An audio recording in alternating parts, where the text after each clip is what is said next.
Hello friends, कैसे हैं आप सब। Good evening. मैं शिवम शुक्ला और आज से हम मैथ की क्लास स्टार्ट करने वाले हैं। और ये क्लास आप सबको बता दें कि मेन फोकस अपना होगा जैसे डीएलएड को लेकर बीटीसी। बीटीसी में मैं ये जो मैथ की क्लास शुरू कर रहा हूँ ऑल सेमेस्टर, यानी फर्स्ट सेकंड थर्ड फोर्थ जो भी सेमेस्टर होगा, आपको हर सेमेस्टर में मैथ यहीं से देखने को मिलेगा। शुरुआती लगभग डेली अगर फर्स्ट सेमेस्टर वाले हैं तो ये 10 वीडियो क्लास देखेंगे, ठीक है। और दूसरी चीज सीटीईटी जो 2026 अभी फरवरी का तो कंप्लीट हो गया, उसका आंसर की भी आ गया। और मैं भी जहां तक संभावना है कि 25 मार्च के पहले या एक दो दिन आगे पीछे हो भी सकता है, तो रिजल्ट घोषित होने वाला है, ठीक है। तो जिस भी कैंडिडेट जो भी स्टूडेंट थे सीटीटी के, उनका जो भी मार्क बना, जैसे कि किसी बच्चे का क्या होता है कि तैयारी करते हैं, एग्जाम हॉल में पहुंचने के बाद क्या होता है कि प्रेशर इतना हो जाता है कि समझ ही नहीं आता कि करें तो क्या करें।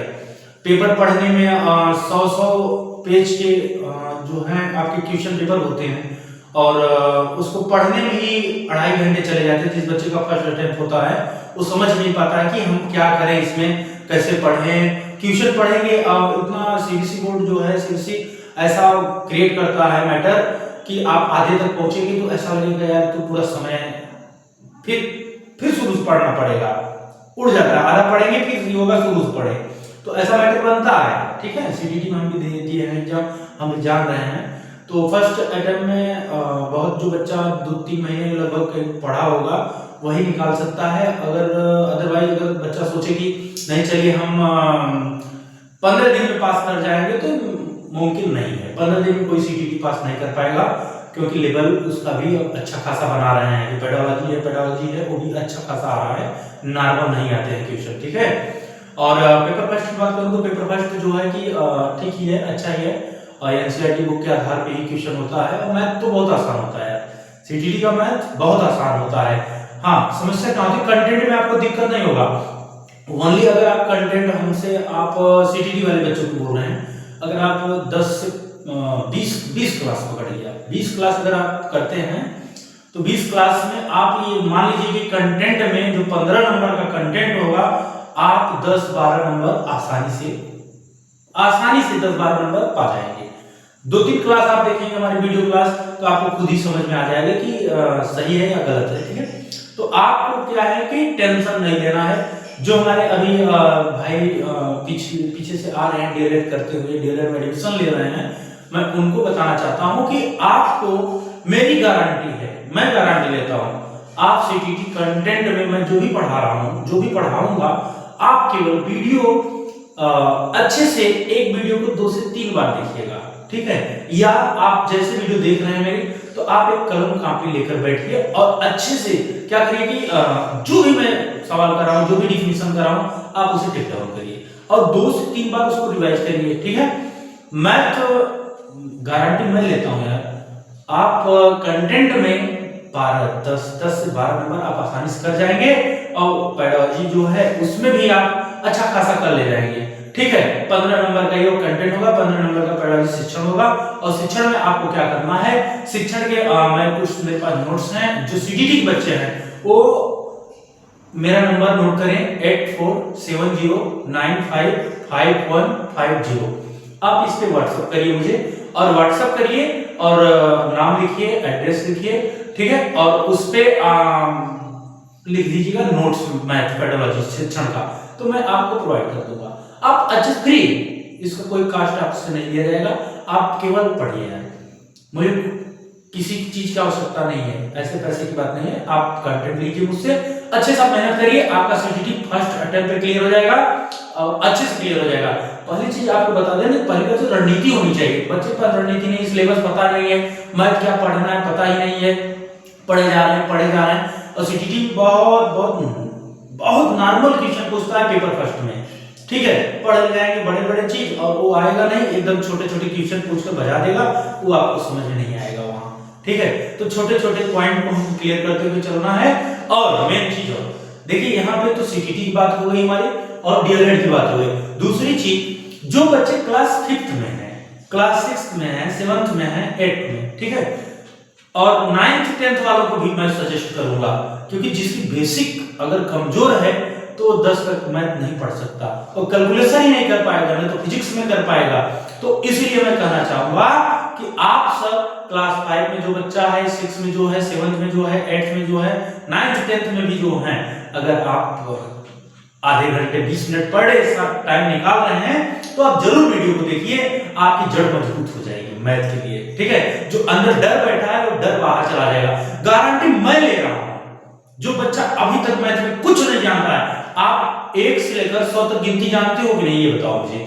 अगर आपको 1 से 100 तक गिनती आती है तो आपको गणित आ गई, आपको गणित आ गई, जिम्मेदारी मेरी है, मैं आपको बताऊंगा मैथ कैसे करना है। मैथ पे एकदम डर हटाइए, चाहे डीएलएड का बच्चा हो, चाहे सीटीटी का बच्चा हो, चाहे क्लास 5th से लेकर 10th तक का बच्चा हो, गारंटी मैं लेता हूं मैथ का डर मैं खत्म कर दूंगा, ठीक है। तो आप अच्छे से तैयारी करिए, ठीक है। आज हम लोग शुरू करेंगे एक छोटा सा चैप्टर को लेकर, नंबर सिस्टम। और नंबर सिस्टम में जो है मैं कुछ डिफिनेशन है उसको मैं कराऊंगा, उसके बाद पर डे मैं केवल कॉन्सेप्ट बताकर सवाल कराऊंगा, ठीक है। केवल कॉन्सेप्ट कराकर सवाल कराऊंगा और आप 1 महीने में एकदम मजबूत हो जाएंगे, चाहे सीटीटी पेपर 1 हो। हाँ, एक चीज बता दें, पेपर 2 के लिए अच्छी खासी मेहनत करनी पड़ती है थोड़ी सी, ठीक है। पेपर 2 जो होता है थोड़ा सा उसका लेवल अप होता है और पेपर 2 अच्छे से मेहनत करना होगा, उसके लिए अलग क्लास दिया जाएगा मैथ का, ठीक है। ये केवल पेपर फर्स्ट के लिए होगा, सीटीटी पेपर फर्स्ट के लिए मैथ का क्लास मैं दे रहा हूं। यहाँ पेपर 2 का बच्चा ये वीडियो न देखे, ठीक है, और देख भी सकता है तो गाली नहीं देगा, क्योंकि यहां से भी वो 5-7 नंबर कर जाएगा, इस भी वीडियो से वो बच्चा 5 से 7 नंबर कर जाएगा, ठीक है। तो देखिए, कोई फेंकने वाली नहीं कि नहीं 30 में 30 हम करा देंगे, एकदम नहीं करा देंगे 30 में 30। मैं जितना कर रहा हूं उतना होगा, पेपर जाकर आप मिला लीजिएगा, 2-4 बार का जो पेपर है ना, जाकर मिला लीजिएगा, अगर नहीं मिलेगा तो बताइएगा फिर, ठीक है। तो जितना पढ़ाएंगे उतना आपके एग्जाम के रिलेटेड पढ़ाएंगे और आपकी जड़ मजबूत कर देंगे हम। आपको मैथ्स से कभी डर नहीं लगेगा। अगर आपको 1 से 100 तक गिनती और 2 से 20 तक पहाड़े आते हैं तो आपको गणित आ गई। तो चलिए फिर शुरू करते हैं, और आज पहली क्लास है इसलिए मैं थोड़ा सा आपको डेमो बता दिया कि क्या कैसे करना है, कैसे पढ़ना है। गणित आपको पढ़ना है तो एक रफ और एक पेन अपने पास रखिए, मैं जितना चीज बताऊं उतना आप तैयार करिए। उसके बाद क्या करना है कि दिन में जितने भी समय मिल रहे हैं आप, मैं नहीं कर रहा हूं 4 घंटे पढ़िए, आधे घंटे हमारा एक बार नोट्स रिवीजन कर लेना अच्छे से, ठीक। तो चलिए फिर शुरू करते हैं। आप अपना रफ और कलम अपने पास रखिए फटाफट।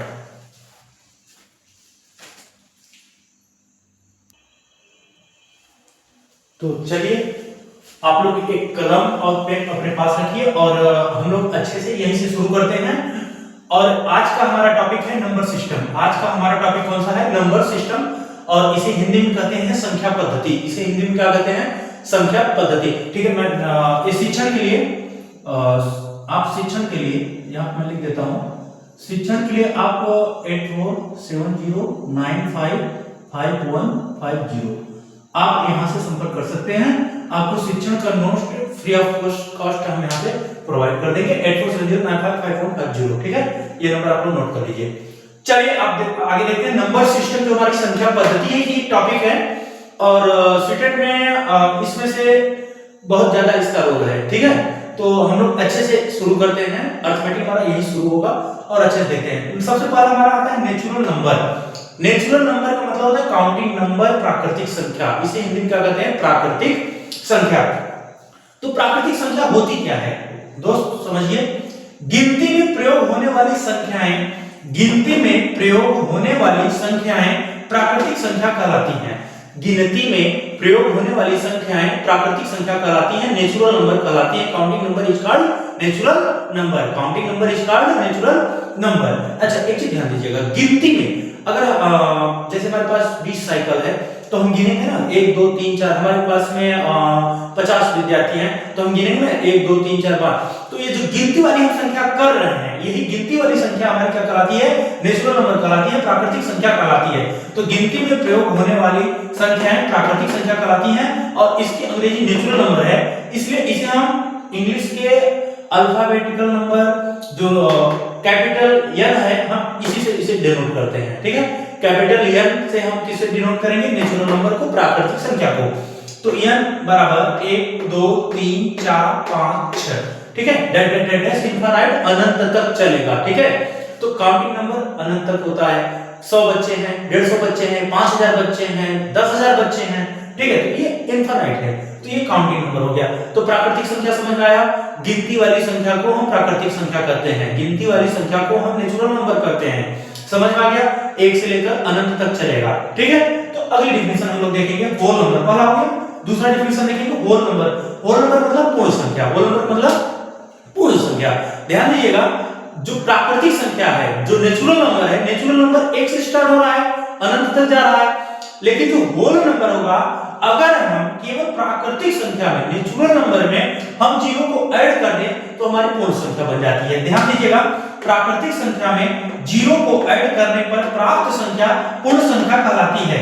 इसे W से प्रदर्शित करते हैं। इसे किससे प्रदर्शित करते हैं? W। W मतलब होल नंबर, W का मतलब होल नंबर, कैपिटल W से प्रदर्शित करते हैं। बस W बराबर हम क्या करेंगे, 0, 1, 2, 3, 4 डेट से अनंत तक हो गया, ठीक है। केवल हमने नेचुरल नंबर में जीरो को ऐड किया और हमारा बन गया होल नंबर। हमारा क्या बन गया, प्राप्त हुआ होल नंबर। तो नेचुरल नंबर, होल नंबर, दोनों चीज समझ में आ गया। प्राकृतिक संख्या और पूर्ण संख्या। प्राकृतिक संख्या गिनती वाली, गिनने वाली संख्या का जहां हम प्रयोग करते हैं, गिनती में प्रयोग होने वाली संख्याएं प्राकृतिक संख्या कहलाती है।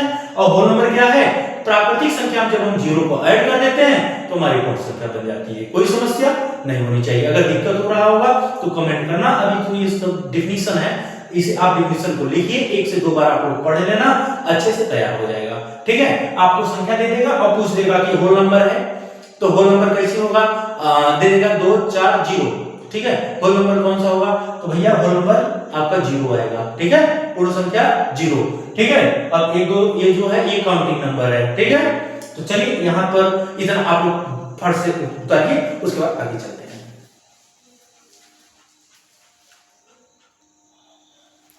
चलिए अगला हम देखते हैं इंटीजर्स। इंटीजर्स हमारा होता है पूर्णांक। इंटीजर्स का मतलब होता है हमारा पूर्णांक। इंटीजर्स मींस पूर्णांक। अब पूर्णांक क्या होता है, ध्यान से देखिएगा। धन पूर्णांक, ऋण पूर्णांक, देखिए ध्यान से बोर्ड पे ध्यान दीजिएगा। धन पूर्णांक, ऋण पूर्णांक, शून्य सहित संख्याओं का जो समूह बनता है उसे पूर्ण पूर्णांक संख्या कहते हैं, उसे पूर्णांक संख्या कहते हैं।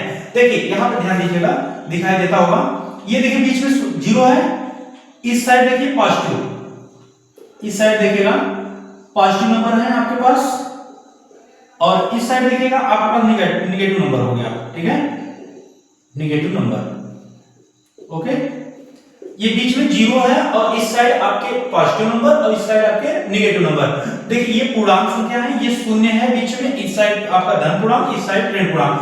तो ध्यान से देखिएगा, धन पूर्णांक, ऋण पूर्णांक, शून्य सहित संख्याओं का जो समूह बनता है उसे पूर्णांक संख्या कहते हैं। उसे क्या कहते हैं, पूर्णांक संख्या कहते हैं। आप लोग इसे ड्रा करिएगा, नंबर जो नंबर लाइन पे ड्राइंग हुई है आप लोग उसे ड्रा करिए और इसको भी बना लीजिए और डिफिनेशन को नोट करिए, फटाफट करिए। चलिए ध्यान दीजिएगा, इवन नंबर मींस होता है सम संख्या। इवन नंबर मतलब सम संख्या। ध्यान से समझिएगा, यहां से समझिए, दिमाग लगाइए पूरा अच्छे से। इवन नंबर सम संख्या, 2 से विभाजित होने वाली सम संख्या कहलाती है। जो भी संख्या आपके पास है अगर वो 2 से कट जाए, क्या कर रहा हूं, विभाजित मतलब कटना, यानी उसमें भाग चला जाए। 2 से विभाजित होने वाली संख्या, 2 से विभाजित होने वाली संख्या कौन सी संख्या कहलाती है, सम संख्या कहलाती है, ठीक है। इसे कैपिटल ई से प्रदर्शित करते हैं, ई का मतलब इवन नंबर, इसे कैपिटल ई से प्रदर्शित करते हैं। ध्यान से देखिएगा, सम संख्या क्या होता है, इवन नंबर क्या होता है, 2 से विभाजित होने वाली सम संख्या, देखिए फिर से 2 से विभाजित होने वाली संख्या सम संख्या कहलाती है। कोई भी संख्या आपको दिया है, कोई भी संख्या आपको दिया है, अगर वो 2 से विभाजित हो जा रहा है तो आपकी सम संख्या है। अच्छा, वो भी ना याद हो तो छोड़ दीजिए साइड में। एक नोट में लिखा हूं, ध्यान देना, जिस भी संख्या का अंतिम अंक, जिस भी संख्या का अंतिम अंक क्या हो, 0 हो, 2 हो, 4 हो, 6 हो, 8 हो, बस इसी को पढ़ लेना। जिस भी संख्या का अंतिम अंक 0 2 4 6 8 हो तो वह संख्या हमारी इवन नंबर कहलाएगी। वह संख्या हमारी कौन सी संख्या कहलाएगी? इवन नंबर कहलाएगी। देख लीजिए एग्जांपल, जैसे यहाँ पर दिया है 1 2 3 4, तो इसके अंतिम में देखिए 12 34 में अंतिम में देखिए 4 दिया है, 79 और 86 दिया है, इसमें अंतिम में देखिए 6 दिया है, 57 90 के अंत में 0 दिया है, और इधर देखिए अंत में 4 दिया है। तो ये हमारी संख्या कौन से है? इवन नंबर है। किसी भी संख्या का अंतिम अंक अगर 0 2 4 6 8 इनमें से कोई एक भी अगर अंतिम में लगा है तो आपके कौन सा नंबर है? इवन नंबर है, सम संख्या है। ठीक है, चलिए आगे चलते हैं। ऑड नंबर पढ़ते हैं। ऑड नंबर का मतलब होता है विषम संख्या। विषम संख्या बस इसी का अपोजिट कर दीजिए, जो संख्या 2 से न कटे। जो संख्या 2 से न कटे वह हमारी विषम संख्या है। ठीक है, एक चीज और ध्यान दीजिएगा, विषम संख्या के अंतिम में 1 आएगा, 3 आएगा, 5 आएगा, 7 आएगा, 9 आएगा। लिख लीजिएगा, विषम संख्या जो है हमारा, इसके अंतिम में क्या क्या आएंगे? 1 आएंगे, 3 आएंगे, 5 आएंगे, 7 आएंगे, 9 आएंगे। कोई भी अगर तुमको संख्या दिया है, कोई भी संख्या अगर तुम्हारे क्वेश्चन में दिया है, कोई भी संख्या हो, एनीवे, अगर उसका अंतिम नंबर या 1 हो या 3 हो या 5 हो या 7 हो या 9 हो, अगर ये है तो ये इतना 100% आप लोग विषम संख्या पर टिक मार सकते हैं। ठीक है, और यहाँ पे एग्जांपल दिया गया है। चलिए कुछ और एग्जांपल इसमें देख लेते हैं हम लोग, थोड़े से देख लेंगे। देखिए ऐसे दे देगा, सम संख्या है, सम संख्या है। ठीक है, तुमको इसमें से सम संख्या फाइंड करना है। यहाँ पे देगा 35 दे दिएगा, पहला ऑप्शन आपको दिया है। दूसरा ऑप्शन आपको देगा 137, तीसरा ऑप्शन आपको देगा, चौथा ऑप्शन आपको देगा 3219। अब देखिए सम संख्या पूछ रहा है, यानी इवन नंबर पूछ रहा है। क्या पूछ रहा है? इवन नंबर पूछ रहा है। तो इवन नंबर में मैंने क्या बताया था? किसी भी संख्या का अंतिम अंक, किसी भी संख्या का अंतिम अंक 0 हो, 2 हो, 4 हो, 6 हो, 8 हो, अगर ये दिखाई दे किसी भी संख्या के अंतिम में तो आपके सम संख्या है। क्या है? सम संख्या है। तो बस देख लीजिए कहां पे है। इसमें तो 5 है, नहीं है। इसमें तो 7 है, नहीं है। इसमें तो 9 है, नहीं है। ओ मिल गया, मिल गया, मिल गया। अंतिम में 8 है ना, तीसरा ऑप्शन सही हो गया। कोई दिक्कत नहीं। चलो और समझ में आ गया तो एक और करो। अगर समझ में आ गया तो एक और करो। हमारे पास है इवन नंबर पूछ रहा है। क्या पूछ रहा है? सीधा इवन नंबर पूछ रहा है। पहला ऑप्शन है 199997321, दूसरा ऑप्शन है 37283994, तीसरा ऑप्शन है 9997, और चौथा ऑप्शन है 100009। बताओ, मैंने इवन नंबर पूछा, तो इवन नंबर में क्या देखना है? अंतिम नंबर में क्या देखना है? केवल 4 देखना है। 4 नहीं देखना है, 0 देखना है, 2 देखना है, 4 देखना है, 6 देखना है, 8 देखना है। यहाँ पे देखो ये 4 है ना इस क्वेश्चन, यहाँ पे 1 है तो ये नहीं है इवन नंबर। इसमें 7 है, ये भी नहीं है। इसमें 9, ये भी नहीं। तो हमारा इवन नंबर कौन सा है? अंतिम में 4। इधर हमको देखना ही नहीं, कितना भी बड़ा नंबर हमको नहीं देखना है, भाग नहीं देना है। भाग देने बैठ जाओगे तो सवाल तो हो गया तुम्हारा सीटीटी, चाहे डीएलएड हो, चाहे जो भी हो, तो परीक्षा दे चुके। भाग नहीं देना है। वो तो डिफिनेशन बता दिया कि 2 से जो विभाजित हो जाए सम संख्या है, 2 से विभाजित नहीं होगा विषम संख्या है। सीधा पकड़िए, नंबर से पकड़िए। किसी भी संख्या का अंतिम 0 2 4 6 8 अगर है, बस इसी को देखो। किसी भी संख्या का अंत में दिखाई दे रहा है, बस टिक मारो, आंख मूंद कर मार कर हट जाओ वहां से। ठीक है, अब विषम संख्या देखते हैं। विषम संख्या, चलो एक दो विषम ऑड नंबर का देखते हैं। देखिए केवल हमको बताना क्या है? ऑड नंबर बताना है। ठीक है, ध्यान देना। ऑड नंबर में क्या बताया थे?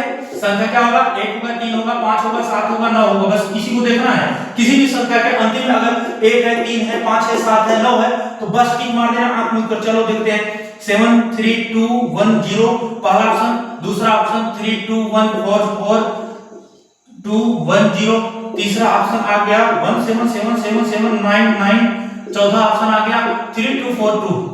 चलो बताओ, और नंबर पूछ रहा है, विषम संख्या पूछ रहा है, क्या देखना है? कुछ नहीं, 13579।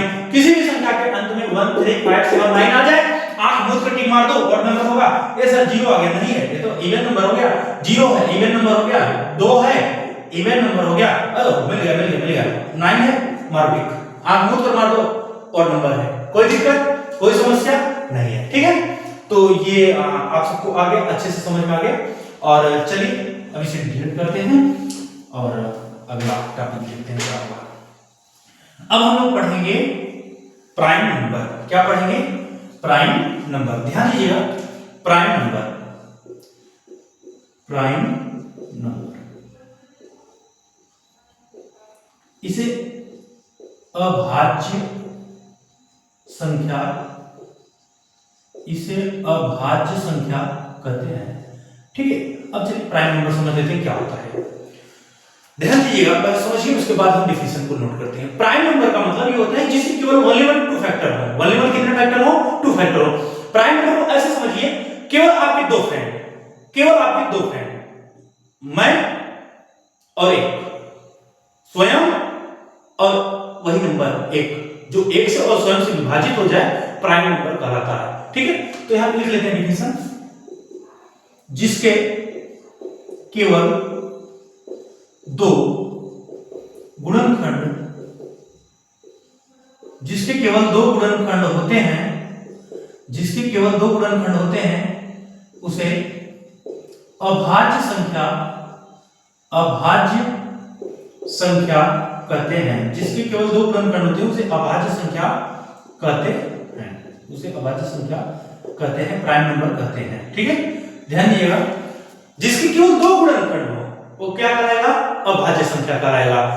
उसको तीसरी संख्या कोई काट भी नहीं सकती है, जिसको केवल दो संख्या काटे। जैसे एग्जांपल देखते हैं, उदाहरण के माध्यम से हम लोग समझेंगे, ध्यान से देखिएगा।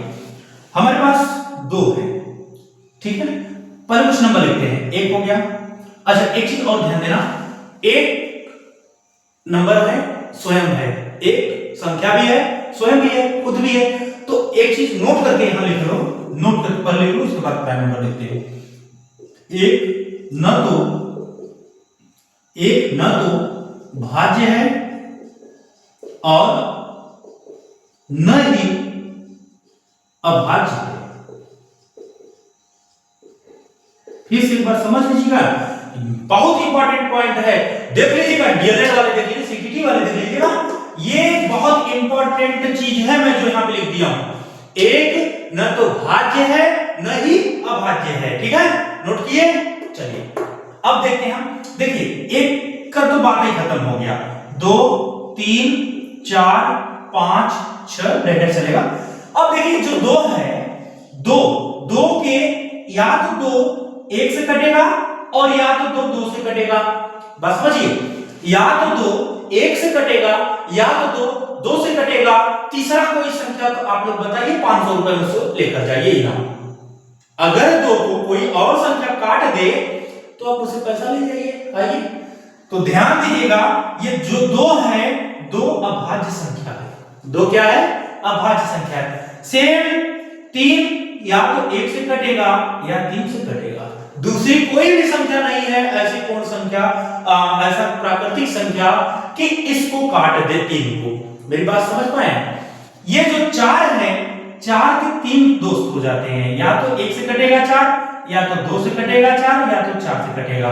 इसलिए 4 हमारा प्राइम नंबर नहीं है, इसलिए 4 हमारा प्राइम नंबर नहीं है।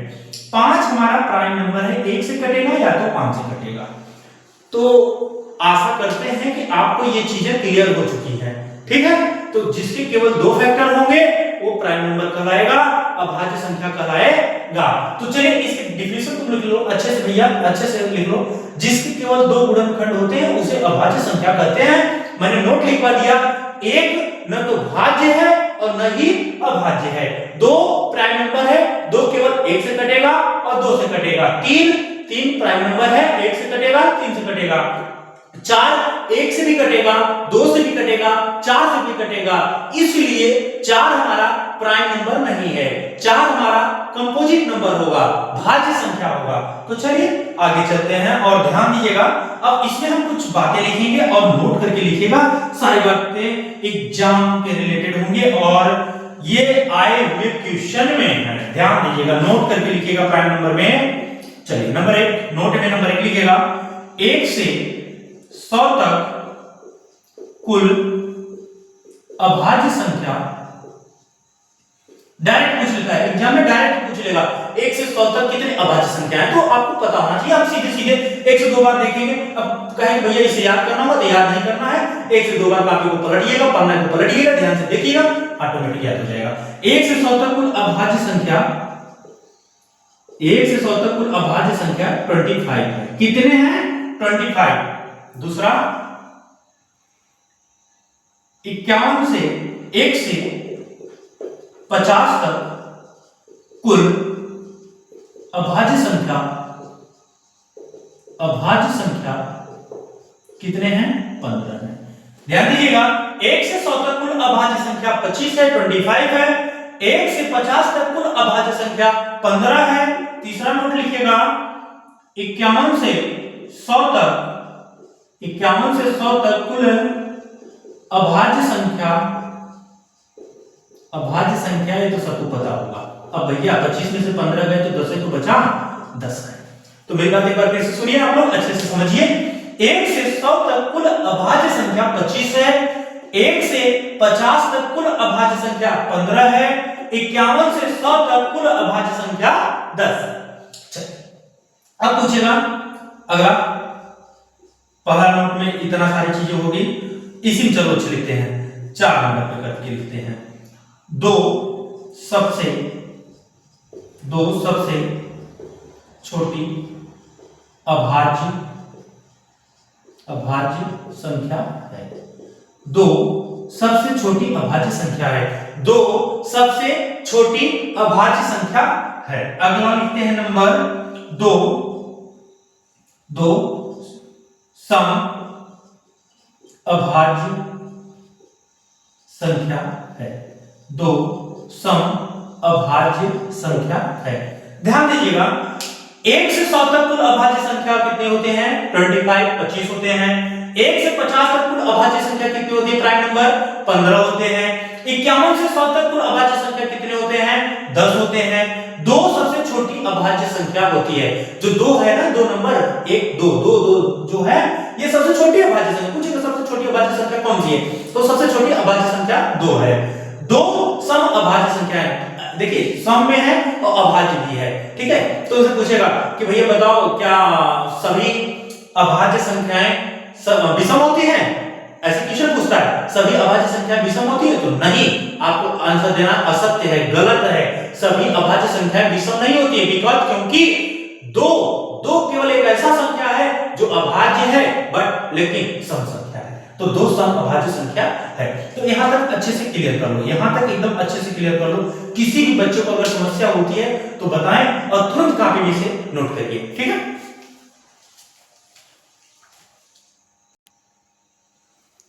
तो चलिए, वहां तक उतर गया होगा। और अब हम आगे चलते हैं 6 नंबर से। ध्यान दीजिएगा, 2 अंकों की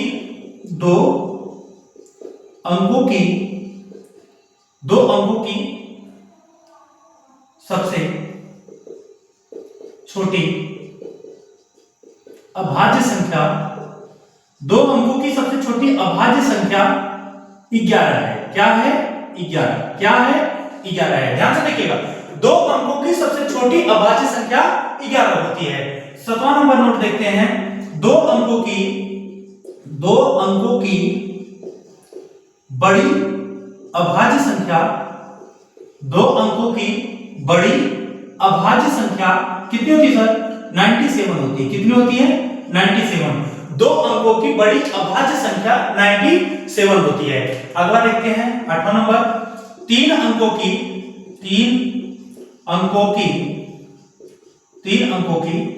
छोटी अभाज्य संख्या 3 अंकों की छोटी अभाज्य संख्या क्या होती है सर? 101 होती है। क्या होती है? 101 होती है। 3 अंकों की छोटी अभाज्य संख्या 101 101 होती है। 9वां नंबर देखते हैं, 3 अंकों की बड़ी अभाज्य संख्या 3 अंकों की बड़ी अभाज्य संख्या 3 अंकों की बड़ी अभाज्य संख्या 997 होती है। कितनी होती है?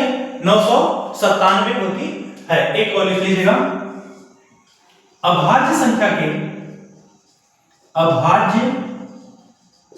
के केवल 2 गुणनखंड होते। अभाज्य संख्या के कितने गुणनखंड होते हैं? अभाज्य संख्या के केवल 2 गुणनखंड होते हैं। चलिए एक बार रिवीजन करते हैं 6 नंबर से। 2 अंकों की सबसे छोटी अभाज्य संख्या 11 होती है। जो 11 है ना, 11, 10, 11, 11, तो वो 2 अंकों की सबसे छोटी अभाज्य संख्या है। 2 अंकों की बड़ी अभाज्य संख्या 97 है, 97 है। 3 अंकों की छोटी अभाज्य संख्या 101 है। 3 अंकों की बड़ी अभाज्य संख्या 997 997 है। और अभाज्य संख्या के कितने गुणनखंड होते हैं? अभाज्य संख्या के केवल 2 गुणनखंड होते हैं। अभाज्य संख्या के केवल कितने गुणनखंड होते हैं? 2 गुणनखंड होते हैं। तो आज हम क्लास यहीं तक रखेंगे। और एक चीज बता दें, कल हम अभी अभाज्य संख्या हमारी कंप्लीट नहीं हुई है। अभाज्य संख्या पर क्वेश्चन आएगा, जैसे आपसे पूछ देगा कि 21 से लेकर 60 के बीच में कितनी अभाज्य संख्या है। तो कल हम निकालना सिखाएंगे, ट्रिक के माध्यम से सिखाएंगे। कल डायरेक्ट आपके दिमाग में घुसा देंगे और हर बार ये क्वेश्चन पूछा जाता है। 41 से 60 तक बताइए, 20 से 30 तक बताइए, 20 से 50 तक बताइए, 30 से 60 तक बताइए, इनके बीच में अभाज्य संख्या बताइए। अभाज्य संख्याओं का योग पूछ देगा, ठीक है। तो ये सारी बातें हम कल अगले क्लास में करेंगे और ये क्लास अब डेली हमारी चलने वाली है। अच्छा एक चीज बता दें और कि जो भी बच्चा सीटीटी का प्रिपरेशन कर रहा है पेपर फर्स्ट के लिए, तो ये उनके लिए इनफ होगा। केवल इतना ही मैं जितना करवा रहा हूं, जितना भी करा रहा हूं, कहीं नहीं भटकने की जरूरत है, न कोई बुक लेना है, कुछ नहीं करना है, कहीं से कुछ भी नहीं करना है। ओनली वन आप केवल प्रैक्टिस करिए। YouTube पर बहुत सारे क्लासेस हैं, सबकी प्रैक्टिस बहुत तमाम है क्लासेस। केवल प्रैक्टिस करिएगा, केवल प्रैक्टिस, ओनली प्रैक्टिस वीडियो देखिए। चाहे सीडीपी हो, चाहे एनवायरनमेंट हो, चाहे आपके मैथ हो, और चाहे आपका लैंग्वेज जो फर्स्ट सेकंड जो भी आप लिए हैं, हिंदी हो गया, संस्कृत हो गया, इंग्लिश हो गया, तो आप लोग अच्छे से केवल आप लोग प्रैक्टिस मारना है केवल YouTube पर, ठीक है। क्लास के चक्कर नहीं पड़ना। और मैथ के लिए हम आपको काफी सारा दे देंगे और प्रैक्टिस भी यही करवा देंगे। मैथ की प्रैक्टिस भी नहीं कहीं से करना है, मैथ की प्रैक्टिस यहीं से करनी है, ठीक है। जितना क्वेश्चन करवाते हैं वही काफी होगा और वहीं से हूबहू सवाल आपको देखने को मिलेगा, ठीक है।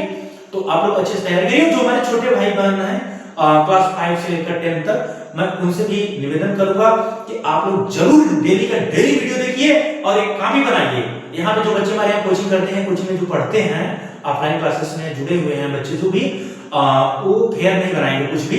वो केवल रफ में इसे देखकर कंटिन्यू एक रफ घर पर रखिए और ये केवल वीडियो क्लास की कॉपी रखिए। अच्छे से केवल आप लोग एक बार घर पर पढ़िए, ठीक है। यहाँ पे जो पढ़ रहे हैं, विद्यालय जो पढ़ रहे हैं, अच्छी बात है, लेकिन इसको भी आप लोग इग्नोर मत करना, अच्छे से पढ़िए। आप लोग 1 महीने मेरे साथ अगर बनाए रखेंगे तो देख लेना आपका लेवल कितना ऊपर जाएगा, आपको खुद ही समझ में आएगा, ठीक है। तो चलिए फिर आज यहीं से विराम लेते हैं। और एक चीज और करिएगा कि चैनल को अगर सब्सक्राइब नहीं किए हैं तो चैनल को सब्सक्राइब कर लीजिए, ठीक है। और अपने जो भी ग्रुप के आपके मित्र हैं जो भी डीएलएड में हैं या बीटीसी का सीटीटी का तैयारी कर रहे हैं, 1-2 बार किए हैं, नहीं निकल पा रहा है, तो अपना अच्छे से क्लियर कर लेंगे, यहाँ से अच्छे से क्लियर कर लेंगे। हम अभी सीडीपी की भी क्लास शुरू करवाएंगे, हम अभी आपके जो है एनवायरनमेंट की क्लास भी शुरू करेंगे, ठीक है। सारी चीज शुरू करेंगे और नोट्स जिस बच्चे को चाहिए, देखिए मैथ का मैं शिक्षण के आपको फ्री ऑफ कॉस्ट दे दूंगा।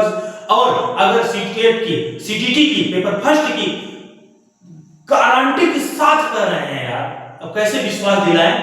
जो भी मेरे पास नोट्स हैं, अगर मैं आपको नोट्स प्रोवाइड कर दूंगा, आप पढ़ लेना एक बार और पेपर देकर आना, उसके बाद बात करिएगा, ठीक है। तो आपको नोट्स चाहिए उसी नंबर पे संपर्क करिएगा। इंग्लिश केवल मैथ के शिक्षण को आपको फ्री मिलेगा। बाकी अगर आपको सीडीपी चाहिए तो 99 रुपीज है पर सब्जेक्ट का, आपको नोट्स ओनली 99 रुपीज का ही मिलेगा, ठीक है। चाहे आप सीडीपी लीजिए, चाहे आप एनवायरनमेंट लीजिए, चाहे आप मैथ के शिक्षण फ्री में देंगे, ठीक है। और मैं कंटेंट करवा रहा हूं, ठीक है। और हिंदी चाहिए, संस्कृत चाहिए, ठीक, तो आप संपर्क कर सकते हैं। तो चलिए आज के लिए यहीं रखते हैं, फिर अगले क्लास में मिलते हैं। तब तक के लिए जय हिंद, जय भारत।